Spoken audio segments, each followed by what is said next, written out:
Need to combine data from different columns or even separate sheets in Google Sheets? Here's how to merge it in just a few steps. If you want to merge two columns like first name and last name, just use a formula in a new column type equal to A2 and comma, comma, and B2. This joins the content of cells A2 and B2 with a space in between.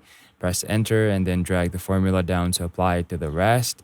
For cleaner formatting, you can also use equal to concatenate A2. Yeah, I mean this thing on my screen. I don't know how to spell, but yeah, it works the same way, just a little more readable.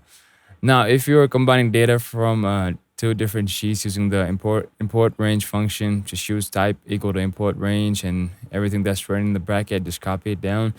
And it pulls data from another file straight into your current one.